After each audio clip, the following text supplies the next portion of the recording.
Good morning. How's everything in your life today? I hope it's just wonderful and that this is a great week that is beginning for you and that all kinds of good things may take place in your life. I hope this is a great year for you.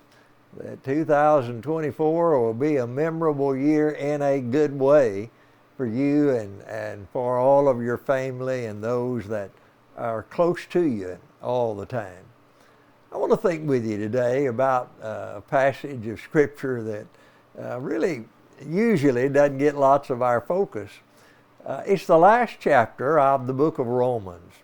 And it's interesting to me that Paul never been to Rome, and yet he, in this segment, seems to talk more about individuals that he had made connection with, some knew in very personal ways, but people that he had some connection that he praised in that last letter or that last chapter to the letter of Romans. It's always just intrigued me that some of the places where Paul had spent the most time, he doesn't mention many people. And in the places where he had never been, like Rome, he mentions a whole lot of people and seems to try to make that connection in some way with the people there.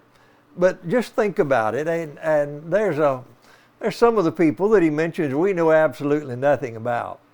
But then there's some that I want to take a little more time and think about with you. Begin with verse number 1. I commend to you our sister Phoebe, a deacon of the church in Cenchrea. I ask you to receive her in the Lord in a way that is worthy of his people, and to give her your help that she may need from you, for she has been the benefactor of many people, including me. Now, one of the intriguing things here is this is the only time in the Bible that we read about Phoebe at all, and yet she evidently is the lady that through whom Paul sent that letter of Romans to the Roman church. And if it's anything like it typically was, when someone delivered the letter to a church, they were also the ones that would read that letter to begin with to the congregation or congregations. In Rome's situation, it would have been many different house churches where she may have gone and shared with them this great book of Romans. And it wouldn't have been unusual for people to have asked that person that delivered the letter to them questions about, well, what did this mean? Or what did that mean? So in essence, Phoebe not only was the deliverer of the letter, she, at least in some ways, was the first one to give people a commentary on the book of Romans. And so Paul said, I want you to recognize this good lady. And he calls her a deacon or a minister or a servant of the church. The word deacon or diakonos is a word that simply means to be a servant, to be a minister. And so he said she's a deacon in the church in Cenchrea. Now, think with me just a minute about that word. It's one of the most common words in our New Testament.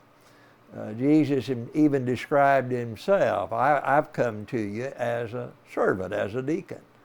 And when the church in Acts 6 first appointed those 7 men that were to oversee the sharing of all of the goods, the needs with the poor widows in the church in Jerusalem, those particularly that were from a Grecian or Greek-speaking background among the Jewish ladies that were there. And so they were to oversee that ministry, and so they set apart these 7 men as deacons. Intriguingly, the only 2 of them that we know anything much about became very effective evangelists after that. First Stephen and then Philip. And then Philip finally ends up in Caesarea, where he and his wife have brought up a family with 4 virgin daughters that prophesied. But come back to Phoebe. She is a deacon in the church. Let's suppose in our day we got a letter as a church from some well-known preacher that we've had with us many times in the past, or just someone who by reputation we've known for a long time. And they send us a letter saying, I'm sending this woman or this person to you, and she is a servant of the church. And she, the whoever was writing would tell the name of that city. She's a deacon in the church over in this particular area. And in essence, evidently, she was a businesswoman, and Paul's saying she's helped lots of people and helped me as well. And I want you to help her in whatever need she may have when she is among you.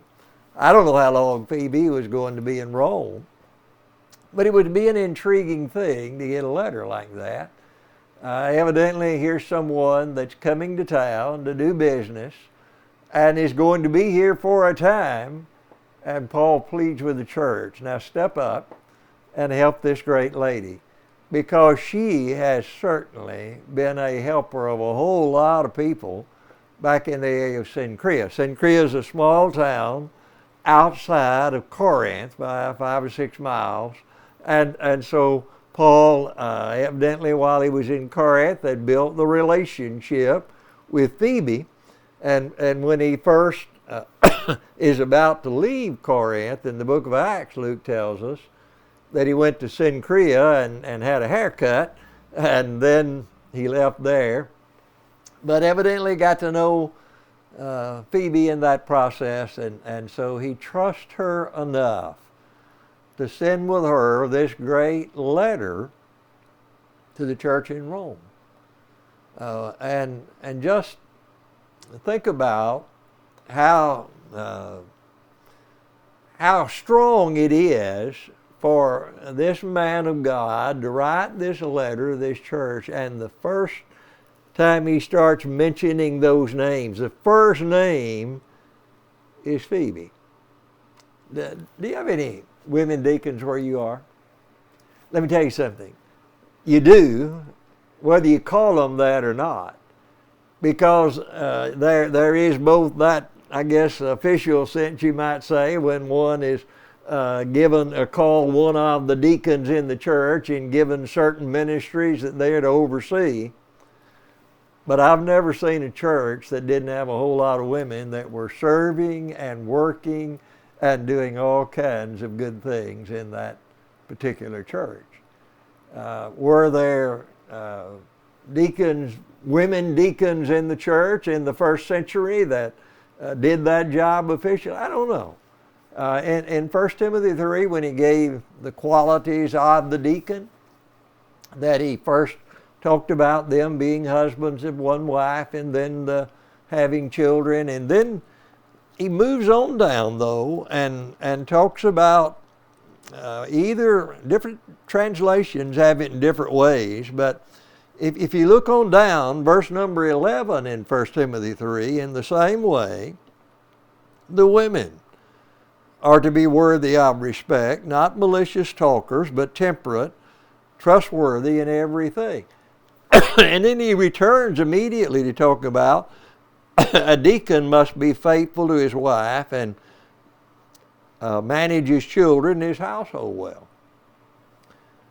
Were these women deacons that he's talking about in the middle, or was it wives of the deacons or wives of elders and deacons? Extremely difficult for us to know. I'm not even sure we can know.